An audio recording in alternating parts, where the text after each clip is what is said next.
ಮೀಸಲಾತಿ ಪರ ಹೋರಾಟ ನಡೆಸುತ್ತಿದ್ದವರ ಮೇಲೆ ಲಾಠಿ ಪ್ರಹಾರ ಮಾಡಿರುವ ರಾಜ್ಯ ಸರ್ಕಾರದ ನಡೆ ಖಂಡನಾರ್ಹ ಎಂದು ವಿಧಾನಸಭೆ ವಿರೋಧ ಪಕ್ಷದ ನಾಯಕ ಆರ್ ಅಶೋಕ ಬೆಳಗಾವಿಯಲ್ಲಿಂದು ಹೇಳಿದ್ದಾರೆ. ಪಂಚಮಸಾಲಿ ಲಿಂಗಾಯತ ಸಮುದಾಯವನ್ನು ಹಿಂದುಳಿದ ವರ್ಗಕ್ಕೆ ಸೇರಿಸಬೇಕು ಎನ್ನುವ ಹೋರಾಟ ನಡೆಸುತ್ತಿರುವ ಸಂದರ್ಭದಲ್ಲಿ ಅವರ ಮೇಲೆ ಸರ್ಕಾರ ಲಾಠಿ ಪ್ರಹಾರ ನಡೆಸಿರುವುದು ಸರಿಯಲ್ಲ. ಸದನದಲ್ಲಿ ಈ ವಿಷಯ ಚರ್ಚೆ ಮಾಡಲು ವಿಧಾನಸಭಾಧ್ಯಕ್ಷರು ಅವಕಾಶ ಮಾಡಿಕೊಡುತ್ತಿಲ್ಲ. ಇದು ಬೇಸರದ ಸಂಗತಿ ಎಂದರು. ಸಭಾಧ್ಯಕ್ಷರು ಆಡಳಿತ ಪಕ್ಷದ ಅಣತೆಯಂತೆ ನಡೆದುಕೊಳ್ಳುತ್ತಿದ್ದಾರೆ. ಈ ರೀತಿಯ ನಡವಳಿಕೆ ಸರಿಯಲ್ಲ. ಸದನದಲ್ಲಿ ಚರ್ಚೆಗೆ ಅವಕಾಶ ಮಾಡಿಕೊಡಬೇಕೆಂದು ಒತ್ತಾಯಿಸಿದರು. ಸ್ಪೀಕರ್ ಆದ್ಮೇಲೆ ಪೂರ್ತಿಯಾಗಿ ಅವರು ಒನ್ ಸೈಡ್ ನಾವು ಘೋಷಣೆಯನ್ನು ಕೂಗಿದ್ರು, ಒನ್ ಸೈಡ್ ಸ್ಪೀಕರ್ ಅಂತ.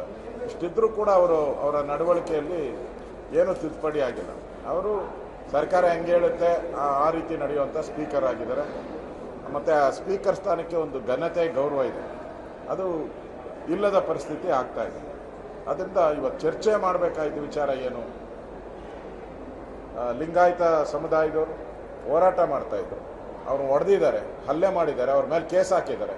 ಇವತ್ತು ರಾಜ್ಯಾದ್ಯಂತ ರಸ್ತೆ ತಡೆ ಚಳು ಇದ್ರ ಬಗ್ಗೆ ಚರ್ಚೆ ಬಿಟ್ಬಿಟ್ಟು ಅವರು ಎಲ್ಲೆಲ್ಲೋ ಚರ್ಚೆ ತಗೊಂಡೋಗಿ ಸದನನ ಸಮಯವನ್ನು ಹಾಳು ಮಾಡೋಕ್ಕೆ ಸ್ಪೀಕರ್ ಅವರೇ ದಾರಿ ಮಾಡಿಕೊಡ್ತಾರೆ.